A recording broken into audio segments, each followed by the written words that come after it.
Well, hey, Smooch here at the White Cannabis Expo 2020, and I'm with the famous or infamous or whatever it is you want to call it, Ed Rosenthal. How you doing, my brother?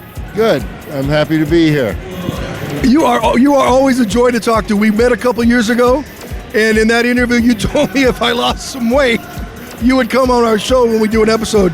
I haven't lost the weight yet. I see. You know what? They make me do this for the show. Not really, though. So, Mr. Rosenthal, or Ed, if I may, tell me what you've been up to in the last few years. I've been helping increase efficiency in gardens and on farms. Been doing some work with that and developing new techniques for farming. Where are you doing that? What state or locale? I have an experimental station in Oregon that I work with a farmer, and then one in Oakland, California, where I live, and then help with all over. I do consulting.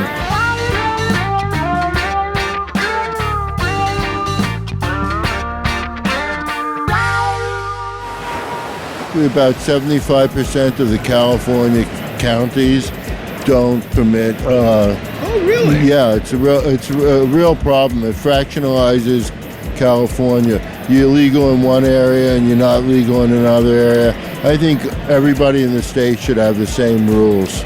Yeah, I totally agree. It's a real problem. Yeah, I mean, if it's a state law, it's a state law, period, right? Right. Well, the state law permits this, and that's one of the reasons why I opposed it.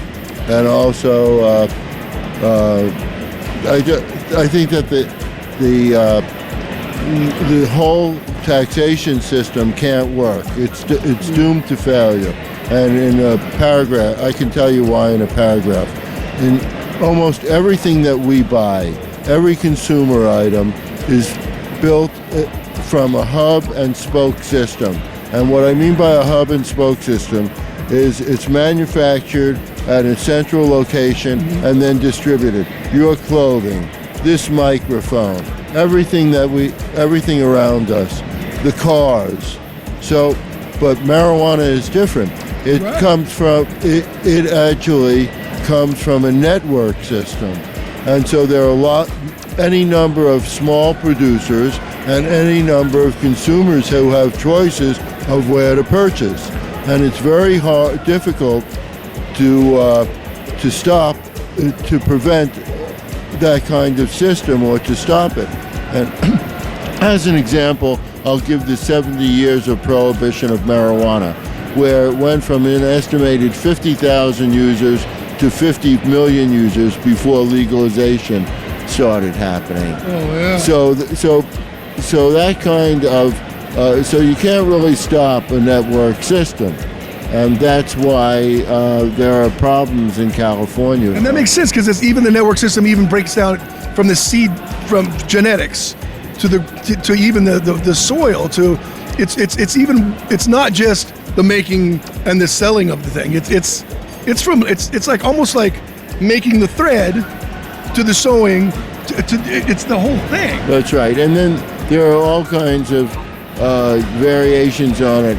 People might have an excess in trade, do informal trades with their neighbors, or they might sell a little bit.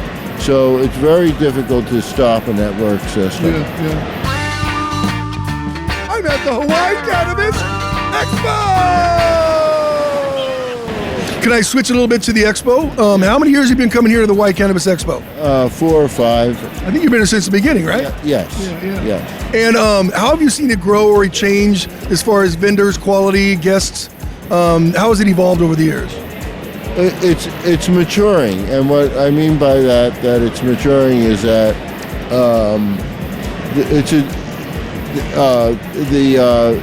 the vendors evolve. Yeah. Both the vendors who stay and the new vendors that bring new things to it. but it's sort of a combination trade and consumer show. So it's really nice. Yeah. Yes. I've noticed. Have you noticed a shift from in the last few years from almost more recreational going to the CBD medicinal? Do you think that's because we've switched senators and we're no longer to Willis Sparrow and we've gone Republican, or how's that? What do you think? I think that people are interested in the medical value of CBD a lot. It seems a lot these days. A lot. Yeah. And that's what it's all about. The healing properties of the plant, right? Yes. Yeah. How is it dealing with the organizers here themselves? Are they pro, or are they easy? Do they respond quickly? Well, Dana, who is a proprietor of this, is a real advocate and lover of cannabis and what it does and how it can help people and help society. So I know you have a couple of books here. I know you've written a shit ton of books, but you want to speak to a couple of these that we have in front of us? Well, first, Marijuana Growers Handbook, and if anybody's starting to grow, I think they'll find this book really helpful.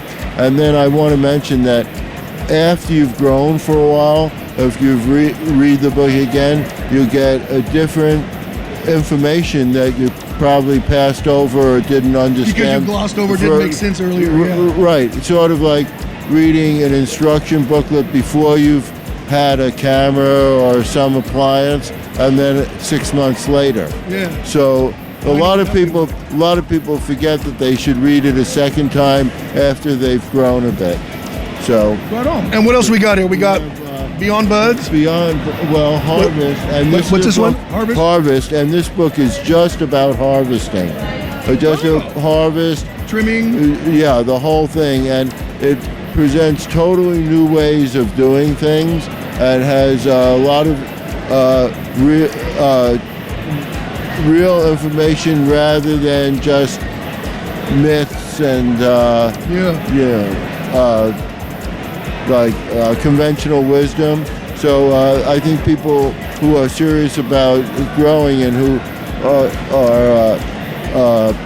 have a number of pounds would be interested in this book. And this one? This is Beyond Buds, and that's about concentrates, all kinds of concentrates, from simple ones that you can do in your house to describing the more complex. So this is interesting. We go from growing, harvesting, to the extraction and that's a cool sequence. That's awesome. Yeah, that's killer.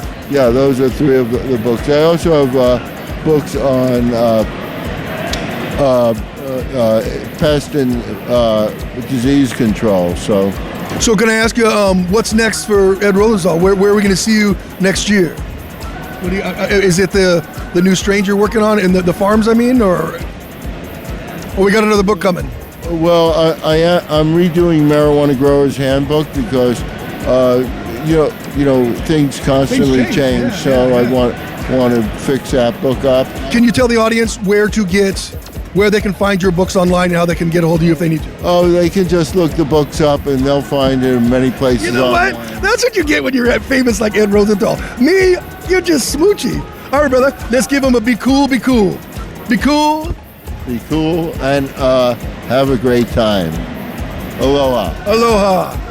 You know, I want to start a new word. Yeah? Ahola. Thank you all. Thank you, ganja. And thank you, weed. Yeah. Productions.